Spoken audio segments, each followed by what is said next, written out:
The reason that I went to prison was back in 1986 when Tracy Lords was found, I say allegedly underage, I still don't believe it for a second. I got a knock on my door. It was the district attorney, and they wanted me to testify against 64 adult film producers on Tracy Lords' behalf. I refused to testify. The U.S. attorney came in and said, if you don't testify, we will make your life very difficult. So I went before the grand jury, and they showed me photos taken from behind trees. One of the movies I remember was Kinky Business. And Tracy Lords was on that set, and she fucked the entire crew on a diving board, or on the diving board. Just the biggest, I can't stand the woman. She's just a bitch, an awful, awful person. What she did was, when the whole thing came out and the Meese Commission was involved, she gave the U.S. attorney 3 names: Ginger Lynn, Harry Reams, and Tom Byron. She said that we knew everybody in the business. We were the ones that could help take the whole industry down. I went before the grand jury, and I didn't recognize anybody. I don't know people's real names. Everybody in porn has a different name, so I was of no help whatsoever. 5 years later, to the day, get a knock, or actually my attorney called, and I'd been indicted. I was facing 6 years in prison. They tried to charge me with tax evasion, but I paid all my taxes. There was a $2,087.04 deposit into my account that did not have a 1099 to go along with it. It was not mandatory that employers 1099 their employees. So I went on, I had my trial, and I was found guilty. The 64 people that they wanted me to testify against, they brought every single one of them in. They told them, if you don't testify against Ginger, you're gonna be next in line. All but 2 people that I thought, my grandpa didn't raise any snitches, it's just not in my blood. 62 of those people got up and testified against me. It was one of the most horrible experiences of my life. 2 people did not. Suze Randall, love her to death, and Russ Hampshire from VCA.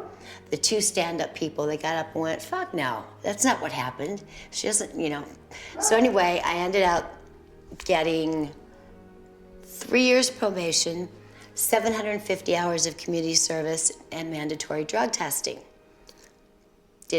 For my community service, I knit.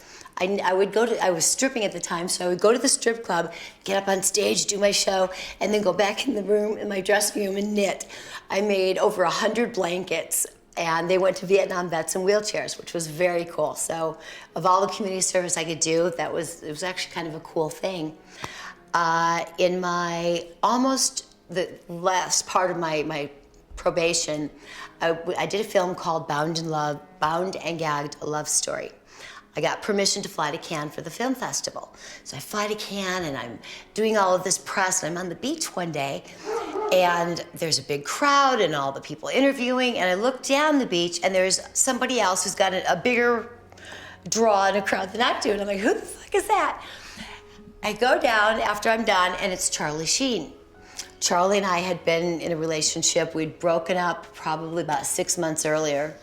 So it was almost like that commercial where you see the 2 people on the beach doing the run, and we got back together, and he was filming Three Musketeers. He said to me, come with me to Vienna. I'm like, okay. So I flew to Vienna, which violated my probation. I was engaged to another man at the time, so I was wearing a ring. The press saw Charlie and I out together, saw the ring, thought I was engaged to Charlie. It was all over the news, all over the trash magazines, TV shows.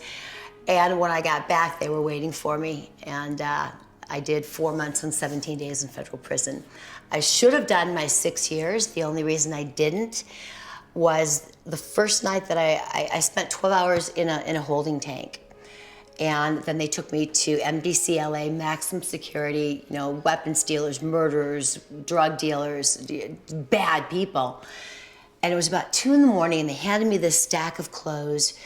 And I remember the underwear had blood stains in them. They'd been washed, but they was just, It was disgusting. So I put these clothes on, and I was in a cell by myself. I crawled onto the top bunk, and I was just crying. I didn't even have a parking ticket, you know. So I'm in there crying, and the door opens. Two plainclothes guards came in and proceeded to tell me how they loved the way that I sucked cock, how they loved the way that I did this in film. And my head went straight to the prison movies I'd actually done in porn. And I'm going, okay, this is it. I'm going to be raped and beaten. And they stopped. I'm hysterically crying, and they started to laugh. They just laughed at me, and then they left. Well, the next day, you get two 5-minute phone calls on the payphone. I called my attorney, told him what happened, and my attorney called the Wall Street Journal, called different people, let them know what was going on.